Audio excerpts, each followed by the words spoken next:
estar así de bien acompañados siempre ayuda, porque la idea es que esto es un trabajo en equipo y lo hacemos entre todos. El aparato áulico, la clase, es entre todos, ustedes y nosotros sin duda. Mismo como ya nos adelantaba, en el día de hoy, primero que nada, buenos días a todas y a todos, vamos a estar trabajando, vamos a estar tratando el tema del derecho diplomático y consular. Justamente, la idea es un breve esquema de la clase. La idea es que tengamos, obviamente, como siempre, momentos de intercambio y podamos ir profundizando los temas, pero más hacia el final justamente es donde vamos a tener como más el jugo de todo esto.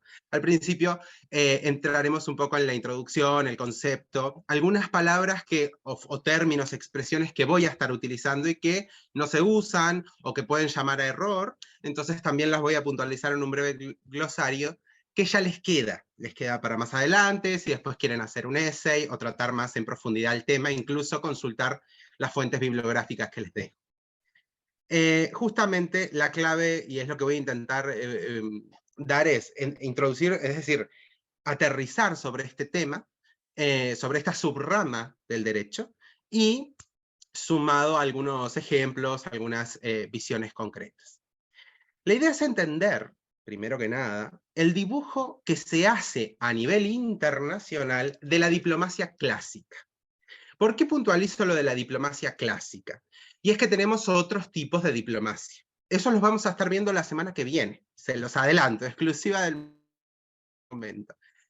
Hoy lo que vamos a centrarnos es en la diplomacia clásica y la que se dibuja o la que se reglamenta justamente en estas normas, en estas estructuras normativas a nivel internacional que generan esto, que codifican y que generan esto que llamamos derecho diplomático y consular. Nos a entender su reglamentación, a modo de comenzar a familiarizarnos, tanto con la terminología, como les decía, también con las fuentes y con las características distintivas de esta subrama jurídica. Estamos hablando de que se trata de una subrama jurídica la cual es del derecho internacional público. Nosotros ya vimos en una clase anterior las nociones generales del derecho internacional público. Bueno, acá vamos a tomar, los voy a remitir a que en esa, como se mencionaba en esa clase, van a tener fuentes, algunas fuentes similares, van a tener principios base, van a tener muchas cuestiones que beben del derecho internacional público y otras que son propias del derecho diplomático y consular. Como sabemos estos temas, más que nada estos abordajes que estamos haciendo, lo hacemos desde la visión de las relaciones internacionales. ¿Por qué esto es importante? Bueno, porque no estamos haciendo un aterrizaje desde la técnica jurídica, un abordaje técnico desde la cuestión jurídica o desde los ordenamientos, no estamos haciendo un abordaje desde la política internacional, no, sino que la visión es un poco más amplia, pero también está enfocada y orientada hacia la figura, hacia el campo de estudio de las relaciones internacionales. Y eso nos permite hacer un recorte, porque si no, no nos daría el tiempo.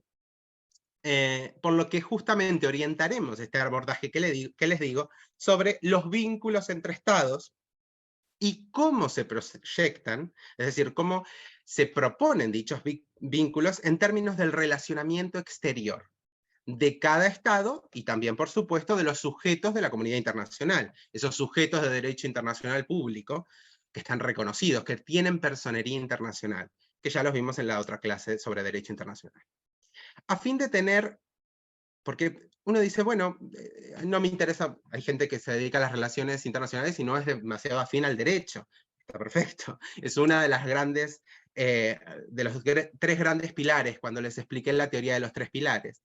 Pero, ¿por qué es importante? Porque nos va a permitir entender todo un esquema de cómo se hacen las cosas y se desarrollan las cosas sobre unos parámetros establecidos que son este derecho diplomático. Entonces, nos interesa ¿por qué? Porque nos va a dar más elementos de análisis, más capacidad de comprensión y de análisis sobre fenómenos y sobre dinámicas que justamente se van a estar materializando entre estas interacciones entre países, entre estos vínculos y relaciones internacionales. Trataremos o al menos vamos a tratar, de dimensionar, porque no nos vamos a mentir, existe toda una imagen, toda una idea mística, de glamour, de grandes fiestas, de pomposidad, una especie de idea sobre el mundo diplomático, en el imaginario colectivo, desarrollado desde la pantalla y el cine, las novelas, etc.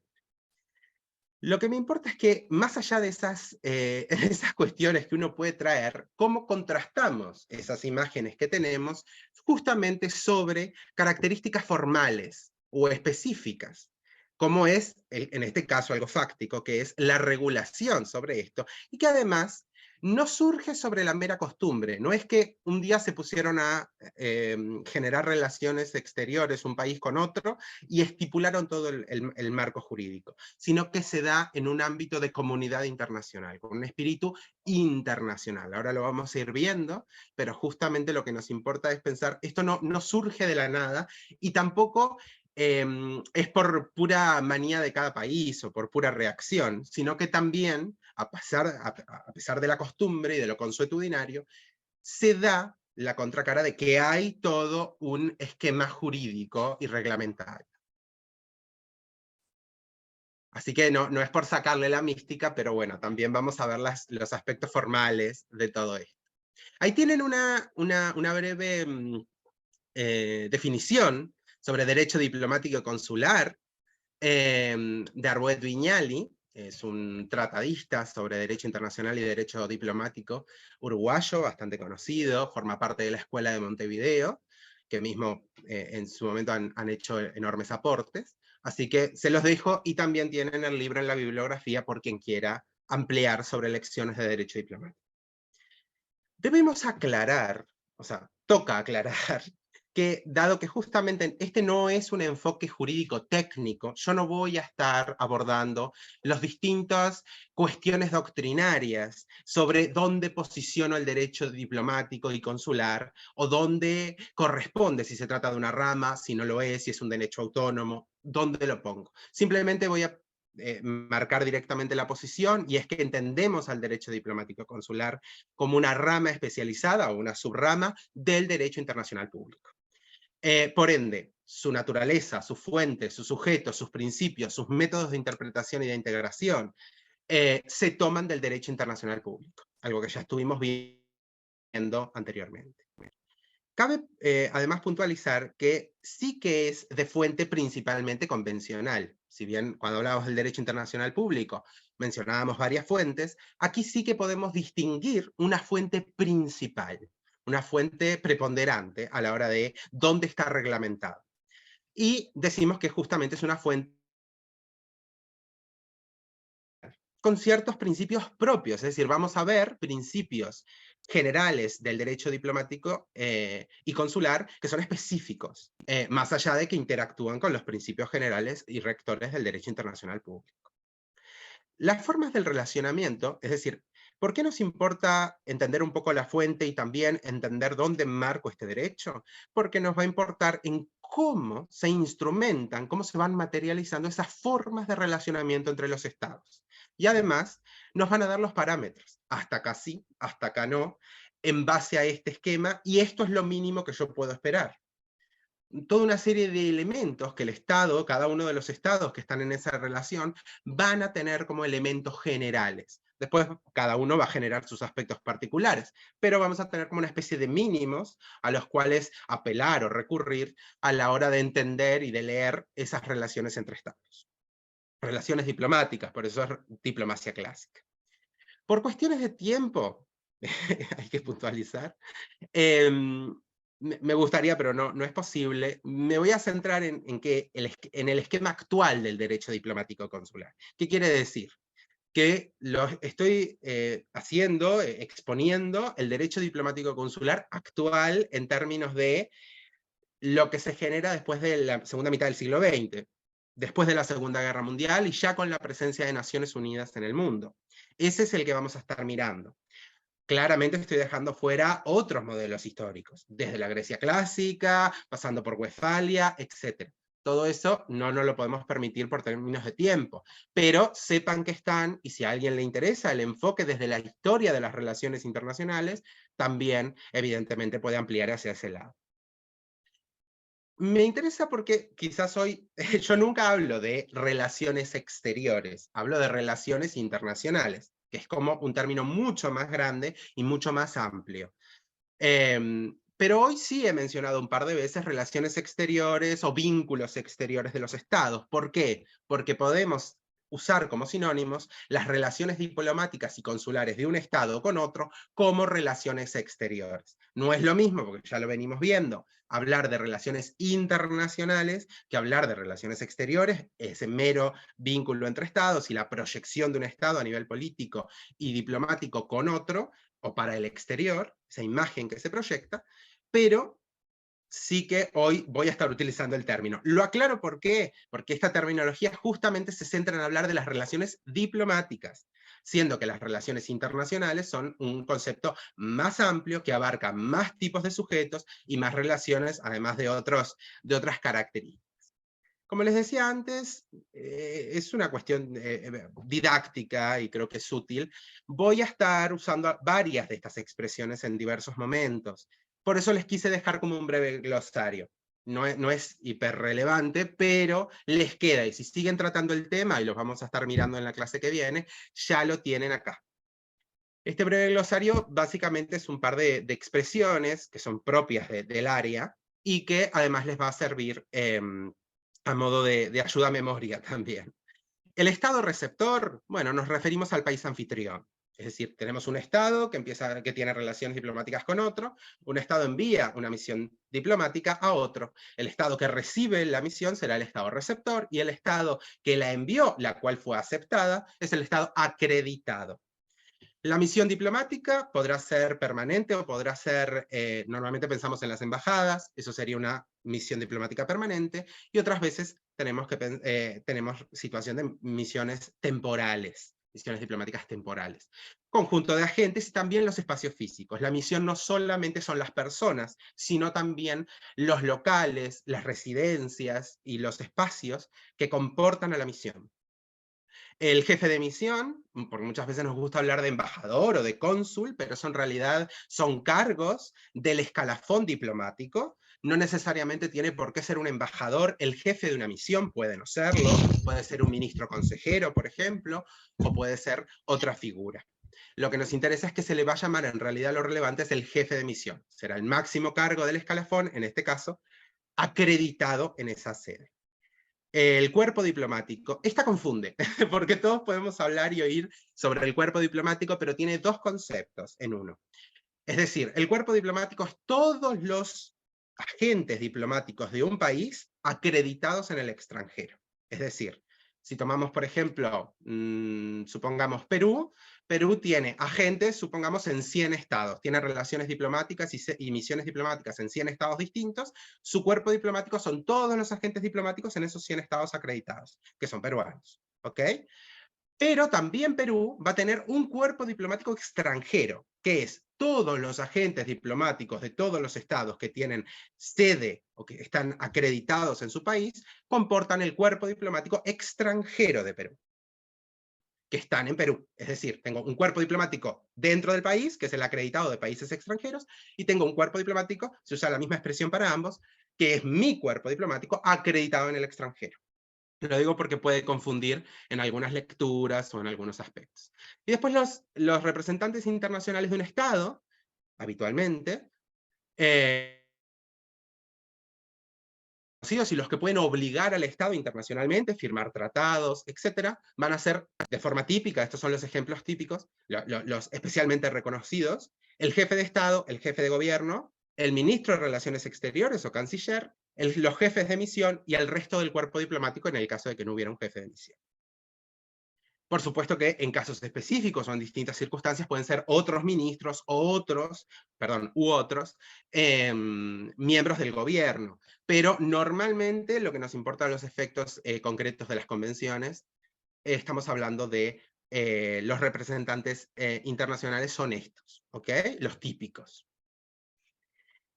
Ahora un tema candente. A ver si alguien quiere hacer algún comentario o hay alguna pregunta hasta acá. ¿Alguien tiene alguna pregunta o alguna aportación de lo que lleva Gonzalo dentro de su clase? Para poder participar. Pueden abrir lo que son sus micrófonos. Si quieren pueden levantar la mano. Ahora vamos a un poco a ir, estamos sobre la superficie. Ahora vamos a ir entrando un poco más en materia. Pues al parecer no, Gonzalo. Entonces continuamos con tu Perfecto. clase. No hay problema. Mejor porque se está entendiendo. Se está entendiendo o hay timidez, pero eso no es necesariamente malo porque vamos a ir aclarando las dudas y los temas. Vamos a enfocar, porque digo, derecho diplomático y consular. ¿Son lo mismo lo diplomático y lo consular? ¿Es lo mismo una embajada que un consulado? ¿Es lo mismo una misión diplomática que una oficina consular? No es lo mismo. Sí están reglamentados, sí están codificados en un cuerpo común, pero, en un cuerpo normativo común, pero no son lo mismo. Muchas veces decimos indistintamente, ay, voy a la embajada, cuando en realidad quizás a lo que voy es al consulado, que pueden estar en el mismo edificio, pero no significa que hagan las mismas funciones. El cuerpo diplomático, en realidad el espacio diplomático, el ámbito diplomático, la misión diplomática, va a representar a su país en el extranjero frente a otro país. Es bien esa imagen de Estado con Estado. Un Estado evidentemente no puede personificarse en una persona en sí, sino que lo que genera es representantes, y los representantes en el extranjero de cierto país va a ser la misión diplomática de dicho país. Esto no es igual con el consulado. El consulado no representa al país, no tiene capacidad de representación, sino que es una oficina pública. Hay que pensarla como un registro civil, o hay que pensarla como el registro de la propiedad, o hay que pensarla como cualquier oficina pública, dependencia pública, que en vez de estar localizada en nuestro país, está localizada en otro. Entonces centrará sus funciones, que son funciones administrativas, funciones notariales, funciones de extranjería, están dedicadas a la prestación de servicios públicos, en el exterior y a la protección de los nacionales. O sea, en realidad son un derecho de nuestros propios nacionales a que sean protegidos en el exterior por las oficinas consulares. Eso no lo hace la embajada. Por eso cuando a veces decimos, tengo que, supongamos, renovar el pasaporte. ¿Voy a la embajada o voy al consulado? Aunque estén en el mismo edificio. ¿A dónde estoy yendo? ¿A dónde me dirijo si voy a renovar el pasaporte? ¿Alguien sabe? Al consulado saco el pasaporte. Exacto. Voy al consulado. Porque el consulado es el que presta esos servicios, en este caso son servicios de extranjería, para la renovación del pasaporte. Es como si lo hiciera en mi país, lo que lo hago en el extranjero. El diplomático, por ende, va a tener mayores potestades, mayor jerarquía, mayor capacidad. ¿Por qué? Porque es la voz del país que está acreditado. Él, en cambio, va a haber menos jerarquía y también va a haber menos funciones, no en cantidad, sino en diferente rango, diferente prioridad, las figuras del consulado frente a la embajada o a la misión diplomática. A veces aclaro misión diplomática, pero no todos son embajadas, puede ser una misión diplomática puntual, por ejemplo, temporal. La embajada o la misión diplomática, el ámbito diplomático, va a ser única y concentrada. ¿Qué quiere decir? Va a estar acreditada ante cierto país y va a estar concentrada, va a ser una. Normalmente, ¿dónde están? Están en las capitales.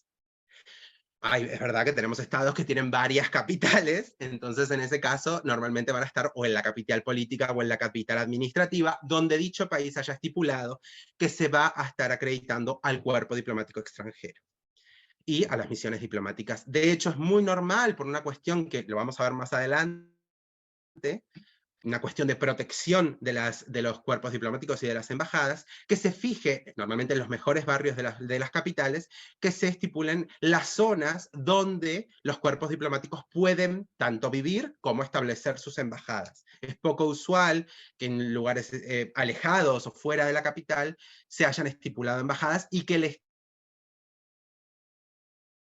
haya admitido, porque hay que entender que el Estado receptor forma parte de las estipulaciones para que la embajada se fije en cierto lugar, ya sea de propiedad del Estado extranjero, que muchas veces no lo es, o ya sea alquilado, o sea cedido, donado, o como corresponda, según el régimen jurídico que tenga. Esos espacios se estipulan como embajada, como locales diplomáticos, y por ende tienen toda una serie de circunstancias específicas. En el caso de, como decimos, embajada, una en la capital, concentrada ahí.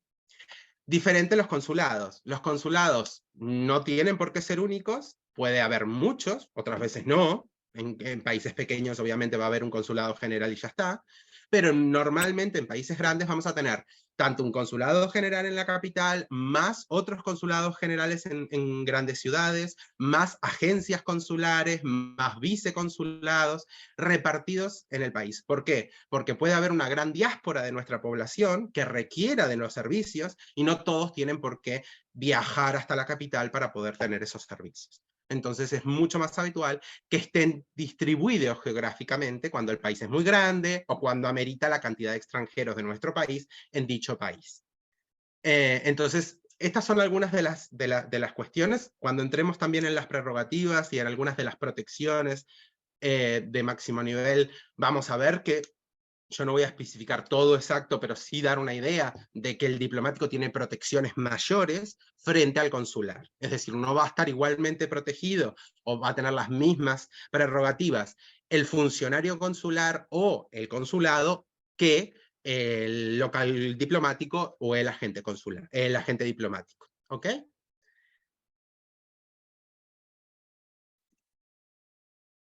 Bien. Vamos a la naturaleza convencional. Se los decía antes, usaba esta misma palabra, naturaleza convencional, respecto a la fuente principal del derecho diplomático y consular. Esta característica justamente refiere a la normativa internacional que codifica, que reglamenta el derecho internacional, el derecho diplomático y consular.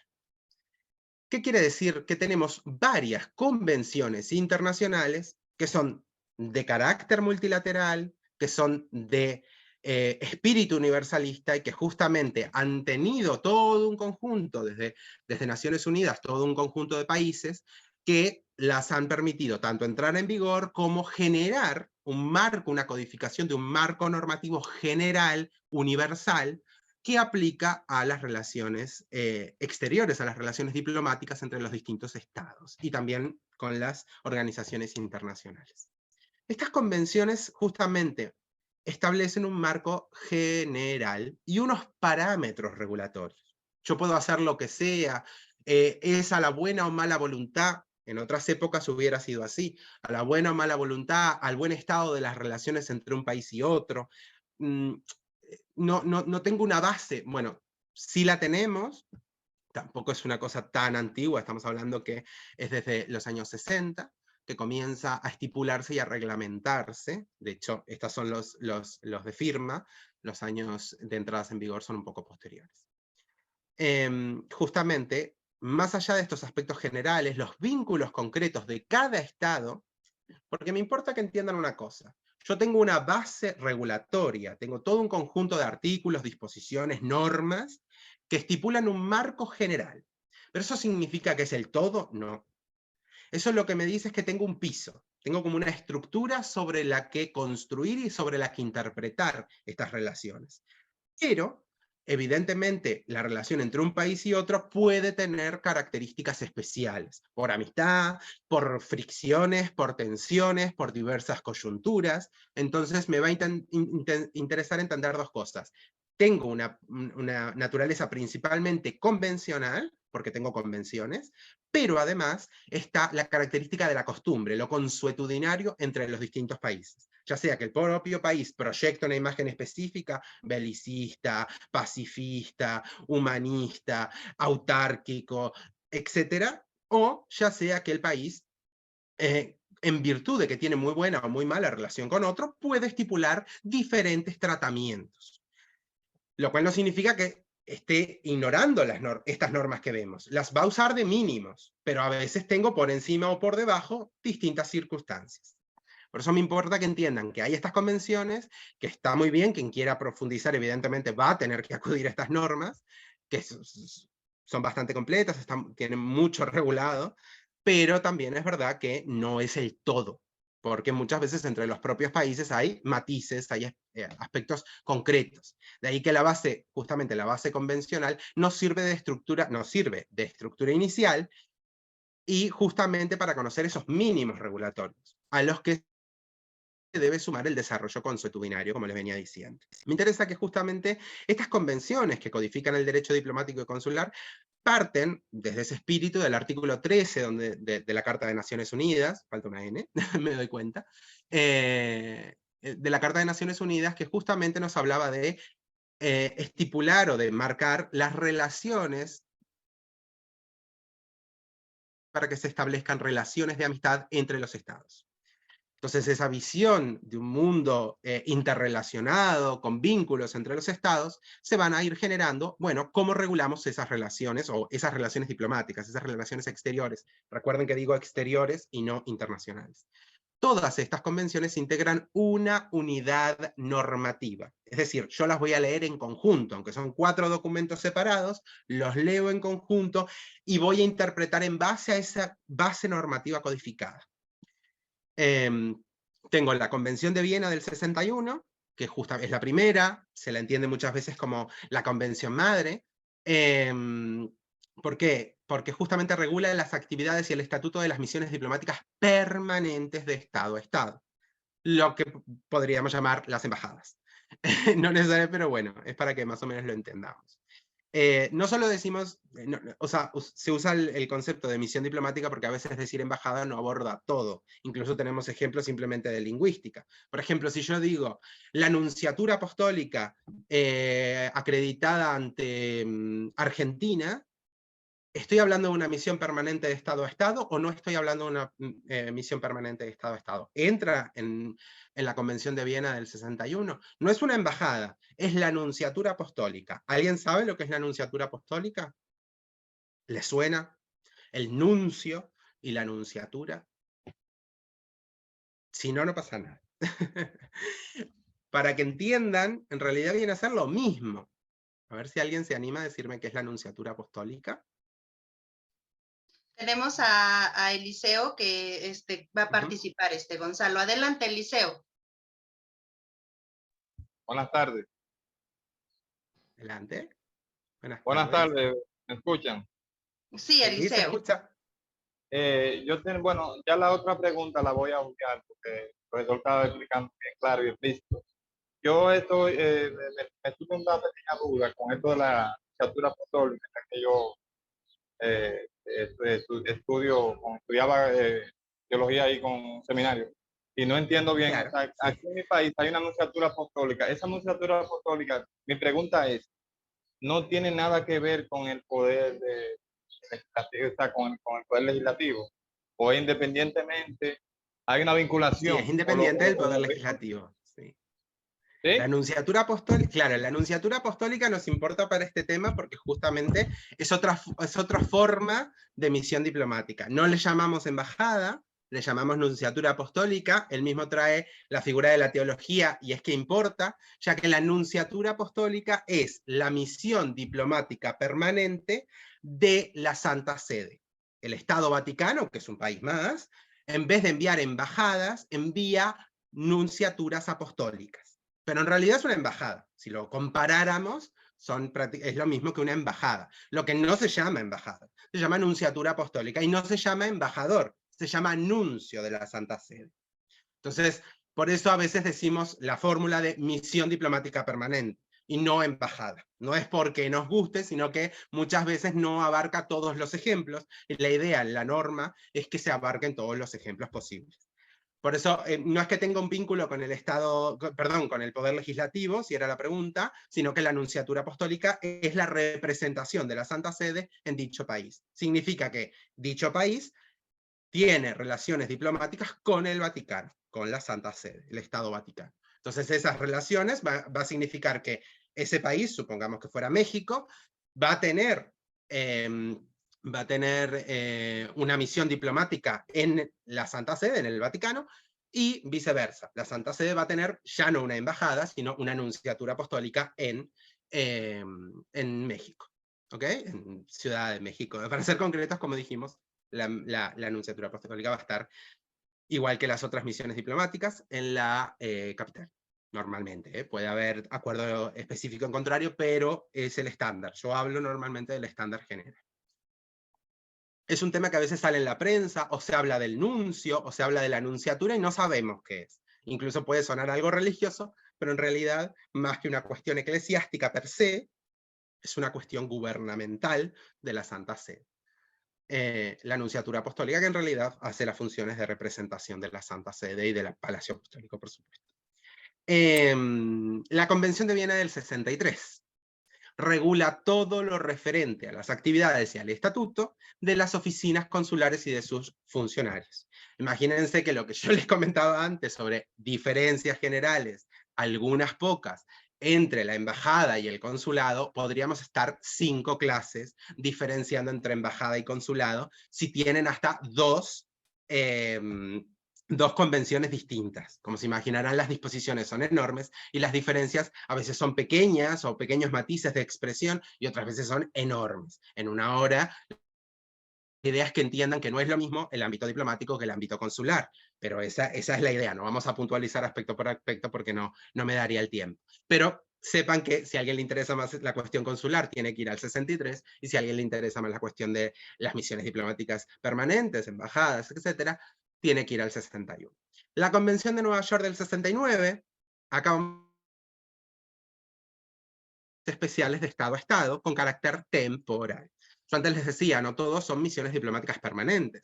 Tenemos temporales. Puede haber misiones de distinto tipo. En este caso hablamos de las de Estado a Estado, pero por ejemplo puede haber una misión de paz. Supongamos, situación, Colombia entra en un problema de, o sea, está en la situación anterior, está con una comunidad beligerante, como es la situación de las FARC, está intentando establecer unas mesas de negociación, unas mesas de paz, y no lo puede hacer. Ya lo veíamos cuando vimos Derecho Internacional Público, hablábamos de los buenos oficios, y también en la clase que di sobre solución de conflictos internacionales, hablamos de la negociación, de los buenos oficios, de la mediación. Entonces supongamos que se ofrece, por poner un ejemplo, no sé, Bolivia, a enviar, es decir, a mediar. Supongamos que va como mediador. Se estipula una delegación, se arma una misión diplomática, todo un cuerpo de personas, y aunque Bolivia tuviera acreditación de una misión permanente, podría enviar una misión aparte, que va a ser una misión temporal, que no suple a la misión permanente, que no cambia, no tiene que modificar nada referente a la embajada, y cuyas funciones están centradas, en este caso, en los diálogos de paz. Es un ejemplo. Hay muchos más. Puede haber misiones diplomáticas hasta para eventos internacionales, eventos deportivos, eventos culturales, puede haber para establecimiento de acuerdos comerciales específicos, acuerdos de amistad, reestructuración de las relaciones, etcétera, donde el cuerpo diplomático de la misión especial es algo muy habitual que sea altamente especializado y que centre sus funciones en el tema para el que va. Por eso es una misión especial y no una misión permanente. Y también por eso son temporales, porque van a cumplir su función, van a cumplir el cometido y se disuelve dicha misión y retorna, o se estipula lo que se tenga que estipular. Y después tenemos por último la Convención de Viena del 75. Regula las actividades de misiones diplomáticas de un Estado ante organizaciones internacionales.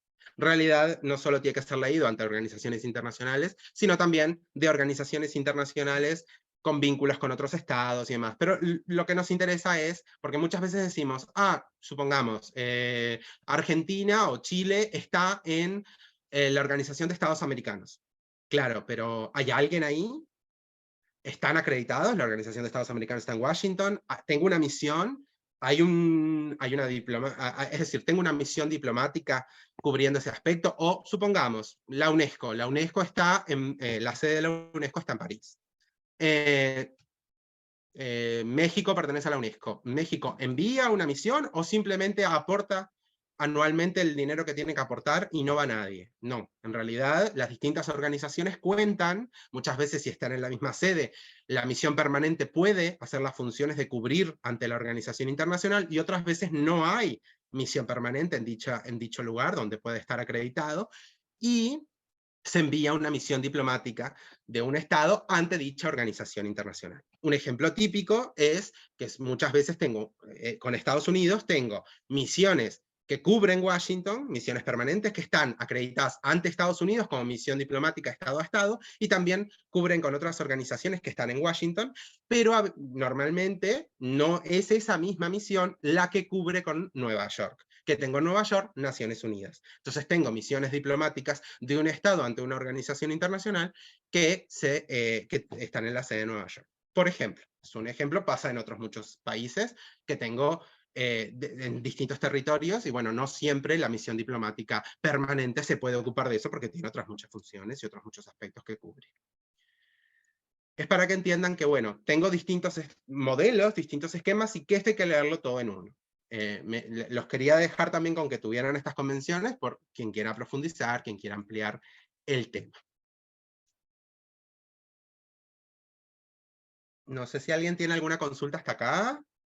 Sí, ¿Alguna Gonzalo. duda? En el chat, Eliseo nos pone, tenemos 2 preguntas.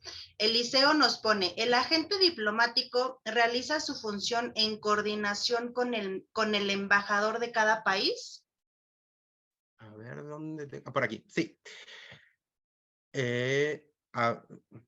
Ok, tenemos que entender que la misión diplomática, ok, toda la misión diplomática de un país, que un país envía y que es acreditada y recibida por otro país, es como es un cuerpo jerarquizado. Es decir, el embajador o el jefe de misión, para hablar más correcto, porque muchas veces puede no ser embajador, pero pongámoslo fácil, el embajador va a tener, por supuesto que tienen que estar coordinados, no solo están coordinados, sino que están bajo mando ejecutivo, es decir, es como si fuera una entidad pública. Tienen un escalafón, un rango, y va a estar a lo que se disponga desde el jefe de misión. El jefe de misión va a estipular las características de esa misión y va a tener, por ejemplo, un agregado de negocios, un agregado militar, según el caso, hay misiones donde no, pero puede haber un agregado de negocios, un agregado cultural, un agregado militar, etc. Es decir, los agentes diplomáticos pueden cubrir distintas funciones y distintas características para cubrir la observación, la información y los distintos aspectos. Tenemos que entender que representan al país del que son ante otro país, pero también claramente funcionan como una especie de intermediario. Es decir, si mañana Marruecos quiere contactar con España, no levanta, un presidente no levanta el tubo y llama a otro presidente, sino que el cuerpo diplomático de español acreditado en Rabat se pondrá, es decir, el gobierno marroquí se pondrá en contacto con el cuerpo diplomático español, para eso están las relaciones, y ese cuerpo se pondrá con su gobierno. De esa manera se facilitan los canales y se evitan cuestiones de estilo. Es lo que yo hoy no lo voy a poder dar porque no nos da el tiempo, todo lo que es el ceremonial público y el ceremonial diplomático, y la importancia de cómo se dan estas comunicaciones y estos intercambios. De ahí que hay toda una serie de características que hace que los cuerpos diplomáticos hacen de intermediarios en las comunicaciones y en la información. Mismo mi gobierno puede tener dudas sobre el estado de otro país con el que tiene relaciones diplomáticas y no va a ir a consultar la prensa, le va a preguntar a su cuerpo diplomático, el cual va a tener que tener mayor información que simplemente la abordada en la prensa, por ejemplo, o va a tener que tener fuentes de información. Es uno de los ejemplos.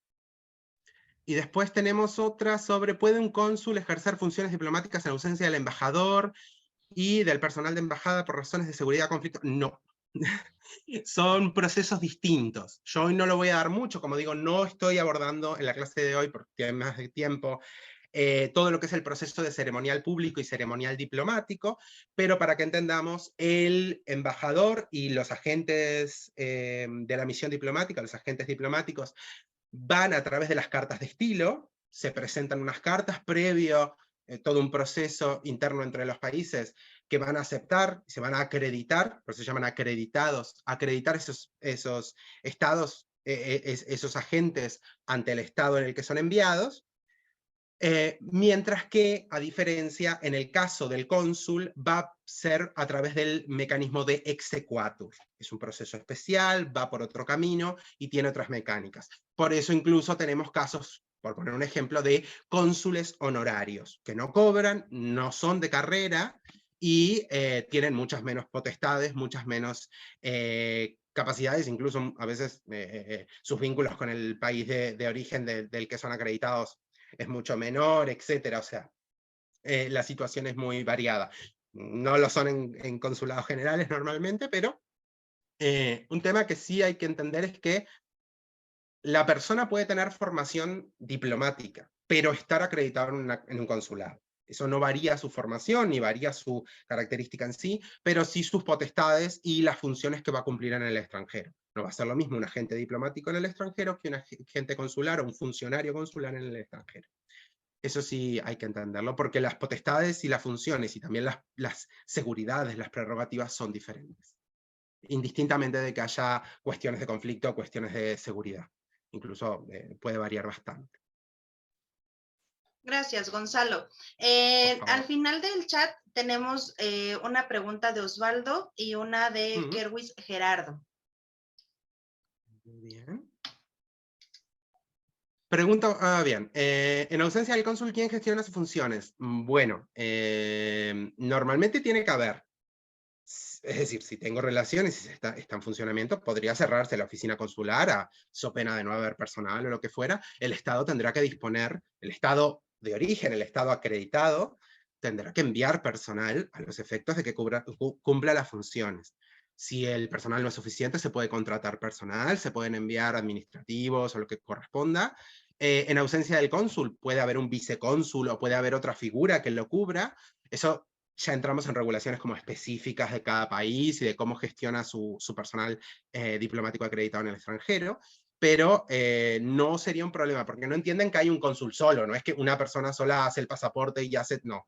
Hay administrativos, también hay funcionarios consulares de diversa índole y de diversa formación que se ocupan de las distintas cosas.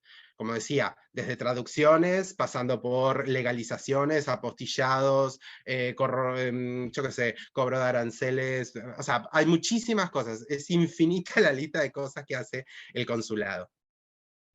De manera que influye positivamente el diplomático.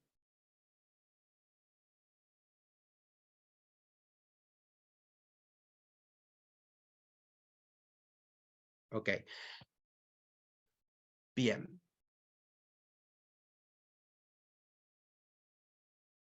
Sí, por supuesto. A ver, en el ámbito diplomático es uno de los grandes ámbitos, un ámbito clásico en la gestión de las relaciones exteriores y del vínculo de unos estados con otros. No es nuevo ni es menor la influencia o las ventajas de ese diálogo entre países, que no, el país en sí es en el mapa no puede hablar con otro, y por ende el cuerpo diplomático es el que lo hará. También suele ser un cuerpo de alto nivel, especialmente formado, con conocimiento cultural, formación académica, etcétera, en general de alto nivel, a los efectos de eso. Cabe destacar que esto puede variar, y puede variar muchas veces según el gobierno. El gobierno, porque bueno, por cuestiones de confianza o por cuestiones que considera el gobierno de turno, puede pasar que varios de los cargos de jefes de misión o de personal de las misiones, normalmente los jefes de misión, no sean de carrera, no estén formados en la carrera diplomática, ni sean parte del cuerpo diplomático, sino sean cargos políticos. Es algo que pasa, es algo habitual, lo hemos vivido siempre. Tiene distintas opiniones y distintas visiones, a veces funciona muy bien porque podemos tener un país donde tenemos fricciones o diferencias culturales muy grandes y enviamos una persona que es conocido por ambos países y es aceptado o tiene un buen respeto público y funciona muy bien para una mesa de negociación o para establecer vínculos, pero bueno, otras veces sucede que ese cargo de confianza de dicho presidente o de dicho cámara o quien corresponda que haya considerado ese cargo político, bueno, puede no estar tan familiarizado y darse situaciones de tensión. Las escaladas a nivel diplomático pueden ser variables y hay una forma de idioma diplomático, a veces con gestos o con pequeños movimientos que uno no podría pasar desapercibido para la mirada general, pero en el ámbito diplomático significan algo concreto. Supongamos, Francia y España empiezan a tener un distanciamiento por algún conflicto, por un problema en la frontera, por lo que fuera, empiezan a tener un distanciamiento, las relaciones diplomáticas empiezan a pagar, pero por supuesto nadie quiere ni cortar relaciones, que es una medida muy drástica, ni tampoco generar un conflicto abierto o tener un problema directo. Entonces, para demostrar la incomodidad de uno, supongamos España quiere mostrar la incomodidad, lo que hace es retira a su jefe plenipotenciario. El jefe de misión es retirado, ese jerarca de alto nivel, es decir, ese cargo diplomático de máximo de jerarquía del escalafón, es retirado. Entonces, ¿qué hago? En lugar de vaciar la embajada, quito personal y dejo lo que se llama un agregado de negocios, un encargado de negocios ad interim. Es decir, degrado la persona que habla por mí. Es decir, bajo el grado de nivel, de jerarquía, de la persona que representa a mi país en tu país. Eso, en vez de hablar mal de mí, lo que hace es que no me interesa tanto el diálogo y no pongo una persona de tan alto nivel. Es un ejemplo de ese diálogo un poco extraño que se puede dar a nivel diplomático. Es un ejemplo clásico y típico de que algo está sucediendo. Cuando una embajada retira a su embajador y pone un encargado de negocios, es que las relaciones diplomáticas están yendo mal. Hay que ver por qué y hay que tratar de conseguir que ese Estado vuelva a colocar al embajador o nombre un embajador a los efectos de que vuelva a estar bien la relación. Es un ejemplo para que más o menos lo entiendan. También para miles de misiones. Los ejemplos son muchísimos y los remito a mis otras clases sobre conflictos, donde vimos diferentes territoriales, conflictos armados, el uso de la fuerza. O sea, esto lo tienen que poner en consonancia con todo lo que venimos viendo en términos de sociopolítica internacional, integración y cooperación internacionales, derecho internacional público, y por supuesto también todo lo que es la economía internacional. Bueno, sigamos. Gonzalo, tenemos Sí. a Luis Narváez que tiene una aportación o una pregunta. Ok, si te parece, Luis, vamos porque si no, no me va a dar mucho el tiempo, la vamos dejando para el final. Si se llega a responder, genial. Y, o sea, si se llega a responder con lo que voy explicando, espectacular. Y si no, apenas yo cierre el tema de prerrogativas, te vuelvo a convocar. Así puedo ir cerrando los temas de principios generales. ¿Ok? ¿Te parece? Sí, claro, bien. Me parece buena idea. Genial, gracias. Bueno, principios generales. Como decíamos, principios generales del derecho internacional público, los tenemos presentes, forman parte, pero o sea, derecho de solución pacífica de controversias, etcétera, etcétera. Esos principios que ya los vimos, esos principios en la otra clase, esos principios aquí están. Pero tengo principios específicos. Primer principio que me importa. Tengo tres. Primero, que es muy relevante, es por la vía de los hechos, es un principio político que formó parte de la creación de esas relaciones diplomáticas iniciales, se centra en el desarrollo de las relaciones, es decir, se basará en el trato recibido por la otra parte. Yo te trato igual como vos me tratás. Yo te trato tan bien como también me trata el otro, etc. Surge de los hechos, es de naturaleza política, como les decía, se centra en mantener un balance en el tratamiento y en el empleo de medidas entre estados. Les voy a poner un ejemplo, así queda claro. Yo te voy a tratar tan bien como tú me trates. Un ejemplo básico. Durante la Guerra Fría, la Unión Soviética estipuló que las misiones diplomáticas, con toda esa bipolaridad y con todas esas características sobre el espionaje y demás, entre esa pugna entre Estados Unidos y la Unión Soviética con las misiones acreditadas en Moscú, estipuló que los agentes diplomáticos no podían salir más allá de 40 kilómetros de la del centro de Moscú y de las oficinas, de los locales diplomáticos, de las embajadas. ¿Alguien tiene idea de qué hizo en el sur? ¿Qué hizo Uruguay basándose en el principio de reciprocidad? Bueno, Uruguay lo que dijo es, si no me deja salir más allá de 40 kilómetros, la misión solo era un aspecto para la misión de la Unión Soviética, la misión de la Unión Soviética acreditada en Montevideo no va a poder salir más allá de 40 kilómetros del centro de Montevideo. Tratamiento de reciprocidad, es decir, tanto como tú. Otro ejemplo es, ante unos dichos en vez de llevar al conflicto, durante el apartheid en Sudáfrica, varios agentes diplomáticos de la Embajada de Canadá, acreditada en Sudáfrica, hicieron algunos comentarios sobre la situación.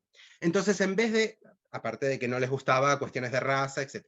Entonces, en vez de Sudáfrica directamente echar, por decirlo de alguna manera, luego vamos a ver la palabra exacta, echar a esos agentes diplomáticos, lo que dispuso es que a partir de ese momento la embajada no podía tener, supongamos, más de 20 agentes. Entonces tenía que ser reducido y esperaba que se redujera sacando a esas personas en específico. Entonces, Canadá lo hizo. Canadá retiró al personal y luego lo que Canadá dispuso es la misión de Sudáfrica en Canadá se va a ver reducida al mismo número de personas. Entonces pasó, supongamos, porque a veces no tiene por qué ser el mismo número, puede serlo o no, muchas veces la embajada de un país pequeño puede tener 3, 5, 10 personas y la embajada de un país grande puede tener 50, 60, 100, entonces evidentemente puede haber diferencias. Entonces lo que estipuló Canadá es que la misión diplomática ante Canadá fuera reducida al mismo número. A modo de, justamente, apelando a la reciprocidad. Son ejemplos para que lo podamos ir viendo. El principio de no discriminación. ¿Qué estamos hablando cuando hablamos del principio de no discriminación? Va dirigido, es un derecho, es un principio dirigido al país, es decir, es la cara jurídica del principio anterior, está regulado, está pactado, justamente se basa en tratar de forma igual a los iguales, es decir, tratar a los iguales de igual forma. ¿Qué quiere decir esto? Bueno, si yo le doy toda una serie de ventajas o de tratamientos especiales a una misión diplomática, ¿por qué no se la doy al resto de mis misiones, de las misiones diplomáticas acreditadas en mi capital?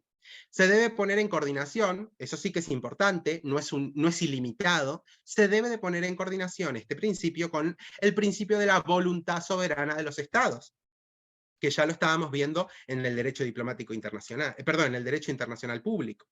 Justamente hablar de límites nos va a llevar a tener ciertas confusiones. Esto pasa poco, muy poco, el de discriminación en cosas como muy flagrantes. A veces son detalles en vínculos pueden ser detalles más grandes o pequeños, no le quito importancia, pero muchas veces nos llevan a conflictos o a tensiones diplomáticas grandes. Muchas veces son por razones de amistad o por llevarse mejor culturalmente, etc. Una misión de un estado con otro, frente a otros estados con los cuales puedo tener mayor distanciamiento. Un ejemplo de esto ha sido, por poner un ejemplo, la situación de no querer o tener problemas en el ingreso de agentes diplomáticos cubanos o palestinos acreditados ante Naciones Unidas. Acá se complica un poco más, porque no solo es el agente diplomático acreditado ante mi país, sino que yo no reconozco a un Estado o estoy en conflicto con otro, sino que se trata de los agentes diplomáticos acreditados ante una organización internacional que es sede en mi país. Eso ha habido conflictos por parte de Estados Unidos y sus procesos, sus mecanismos inmigratorios a la hora de entrar en Estados Unidos, agentes diplomáticos que contaban con pasaporte diplomático y especialmente un laissez-passer de Naciones Unidas, dejar pasar, que es un documento específico y que justamente Estados Unidos no quería reconocer o estableció algún tipo de problema o complicación a la hora de pasar. Eso genera problemas y claramente tensiones. Bien. Después me interesa, por último, la máxima importancia del derecho. Este es súper importante, el principio general, que es el derecho de delegación. Llamado derecho de delegación o derecho de embajada, justamente refiere a ese derecho de cada Estado, y que en realidad forma parte para reconocerlo como Estado. Yo lo decía, me acuerdo que había un estudiante la vez anterior que mencionó sobre Estados que no eran reconocidos, sobre todo en Europa del Este, y vimos varios ejemplos después de las guerras que quedaron como sin reconocimiento y que tienen pretensiones nacionalistas o de reconocimiento internacional, y bueno, justamente esos estados, una de sus formas de expresarse como estados propios es establecer relaciones diplomáticas, es decir, tener vínculos diplomáticos de un Estado con otro. Ese derecho es el derecho del Estado, de un Estado soberano, a enviar y recibir agentes diplomáticos y funcionarios consulares en su derecho propio y establecer relaciones con esos otros Estados. Y esto es algo que todos tenemos en la cabeza, las prerrogativas, es decir, esas potestades, no solo potestades, sino derechos y como una especie de privilegios, podríamos llamarlo, que portan o que tienen ciertos... se está viendo bien la diapositiva, ¿no? Sí, se ve bastante bien, Gonzalo. Perfecto. Bueno, esas prerrogativas son varias. La primera es la inviolabilidad. Es decir, la inviolabilidad habla de que los locales, las viviendas o residencias diplomáticas, así como las oficinas consulares, gozarán de plena protección a fin de salvaguardar el correcto desempeño de la misión. Se genera una doble obligación del Estado. La primera es que sus autoridades no podrán ingresar a los locales, y que, salvo que tengan autorización expresa y previa del jefe de misión, y que aunque tuvieran autorización, no están potestados, no tienen capacidad para afectar los bienes, los archivos o los vehículos en términos de registro, requisa, embargo o medidas de ejecución.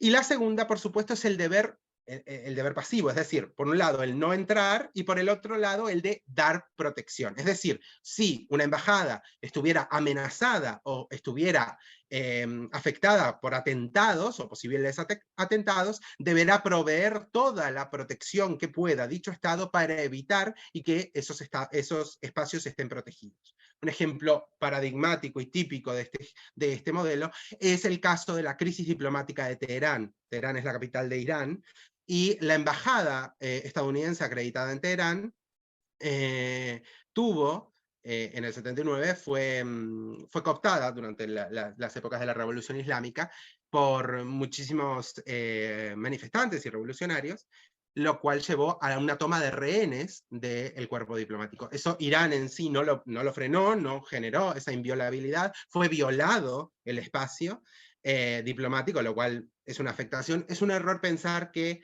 la embajada es territorio del país acreditado. No es correcto, sino que es un territorio especial, especialmente protegido, pero no deja de ser territorio. Yo cuando piso una embajada, no estoy pisando el país de origen de dicha embajada. Eso es una cuestión popularmente dicha, pero no es correcto jurídicamente, sino que se trata de un estatuto especial de dicho territorio, el cual está afectado de ciertas características, pero no significa todo. La inviolabilidad es muy alta, la costumbre ha ido variando, pero por ejemplo la policía no puede entrar, ni siquiera por razones de cuestiones sanitarias. Se hará un cordón sanitario alrededor de la embajada y no tiene por qué entrar las autoridades. Incluso durante algunos tiempos, incluso ante casos de incendio, hubieron embajadas que su jefe de misión no permitió que entrara el cuerpo de bomberos.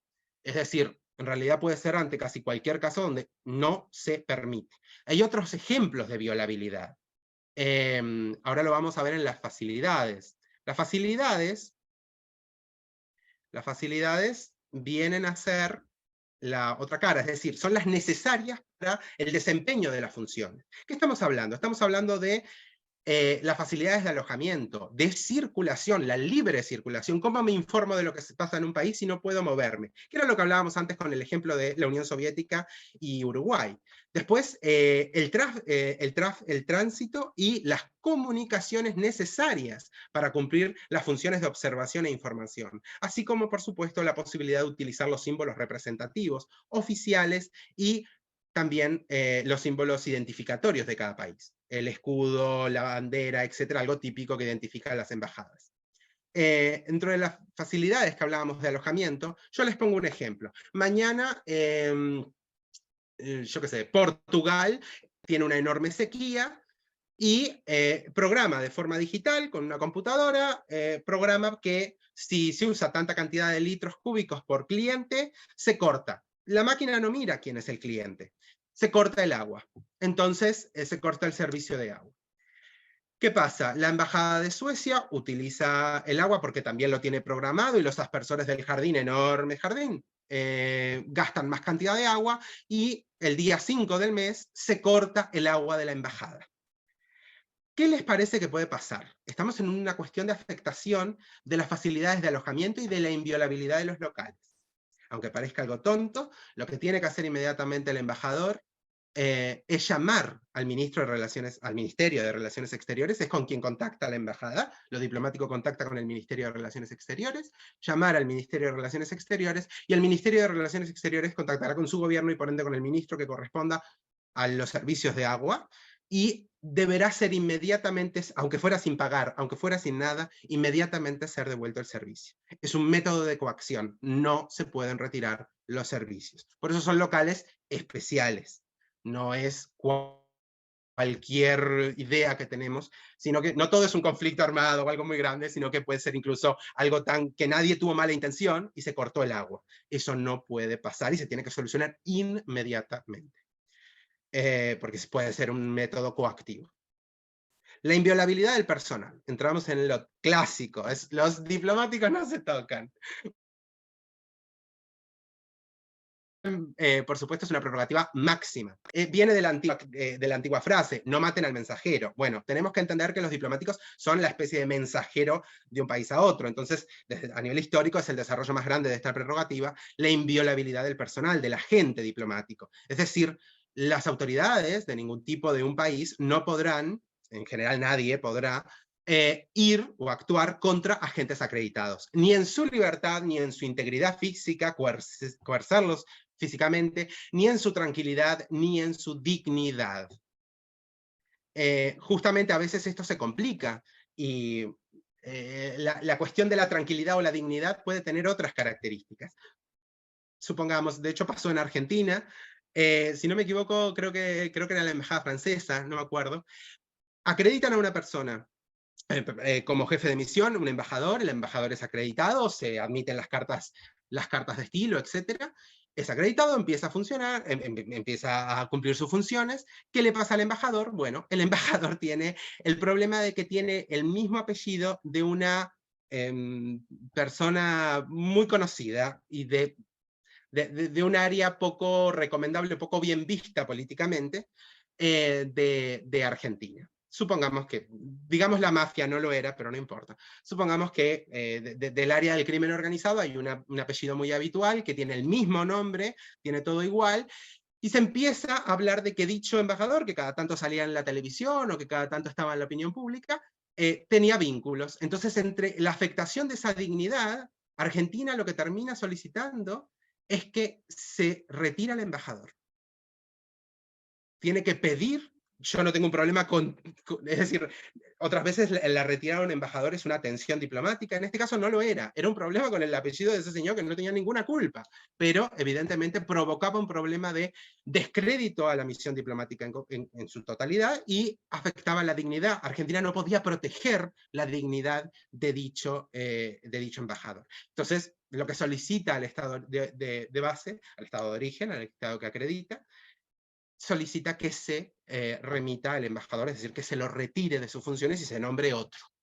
Es un ejemplo como simple, no tan grande, pero que nos hace ver cómo esto funciona y se operacionaliza.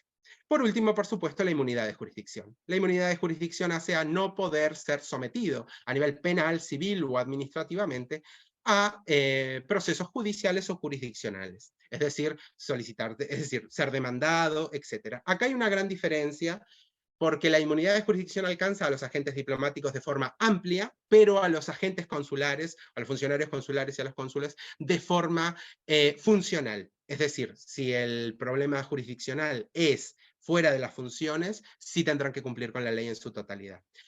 Esto no significa, y me parece que es importante, que la inmunidad de jurisdicción en ningún caso es impunidad. No son impunes.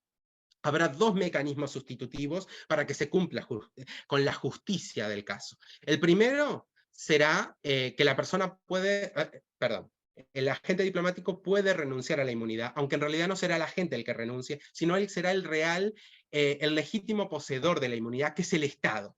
El Estado de origen, el Estado que acredita, podrá retirarle la inmunidad de jurisdicción a uno de sus agentes. Eso es el primer punto que servirá en las negociaciones de Estado a Estado sobre, por ejemplo, un delito de flagrancia.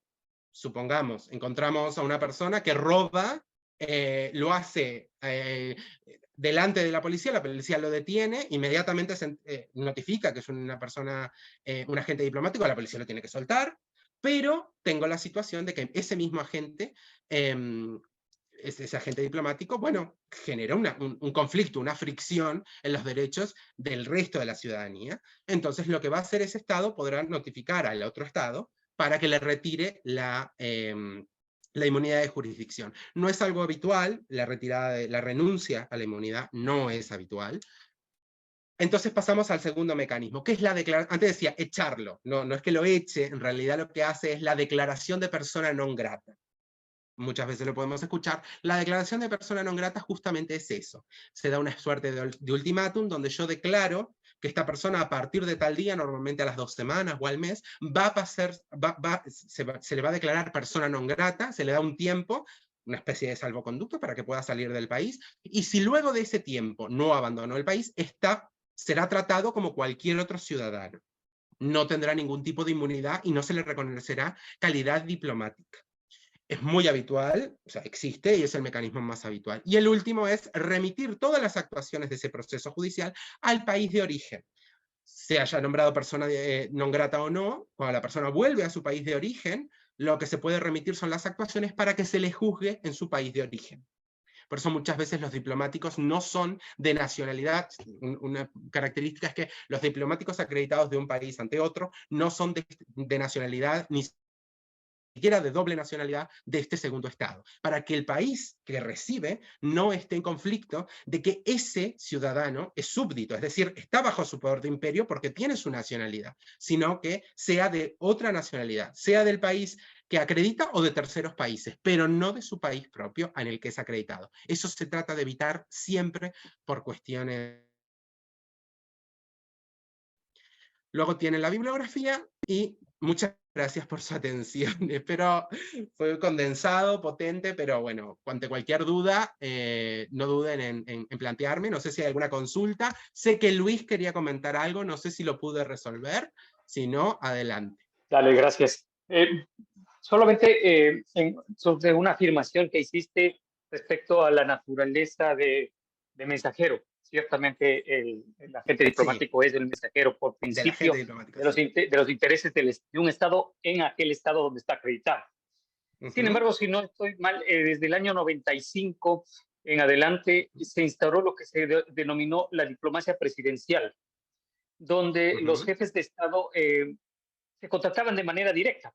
No estoy muy de acuerdo, personalmente yo soy un funcionario diplomático ya de 26 años en servicio exterior, no estoy muy de acuerdo porque temas a la última instancia, por encima del presidente ya no hay nadie que pueda tomar una decisión. El teléfono por rojo. Esa razón, sí. Exactamente. Sí.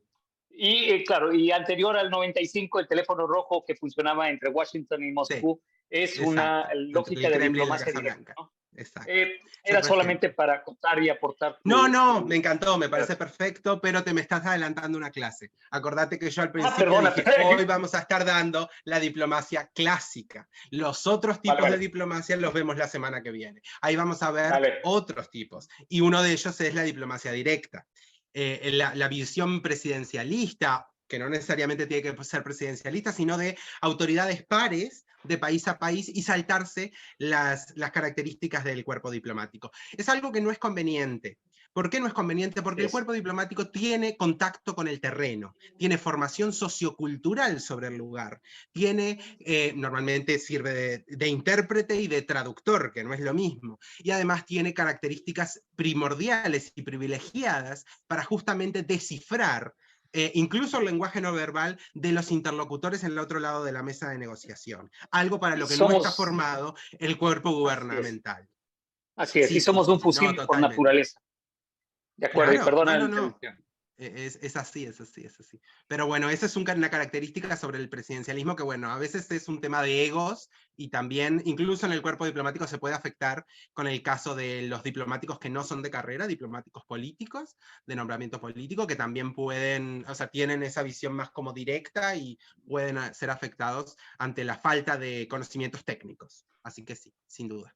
De acuerdo. No sé si hay algún otro comentario, alguna otra pregunta. Solo una. ¿Tú tienes algún correo electrónico donde se te pueda hacer llegar algo? Sí, se lo doy a Paulina y que te lo haga llegar. ¿Te parece, Paulina? Sí, claro, Gonzalo. O lo puedes compartir directamente en el chat sin ningún problema. Perfecto. No sé si hay algún otro comentario. Ya no hay comentarios. Perfecto, bueno, entonces vamos a ir cerrando el tema. ¿Ya hay algo más que decir, Gonzalo? Ahí facilité. Es Fernández, perdón. Bien, bueno, muchísimas gracias. Espero que haya sido interesante e inspirador. Si alguien quiere ir ampliando, es un tema sumamente amplio, por supuesto. Esto es un mero paneo sobre los temas, como siempre, y a efectos introductorios para justamente ampliar nuestras herramientas de análisis y de abordaje sobre estos campos de estudio. Muchas gracias.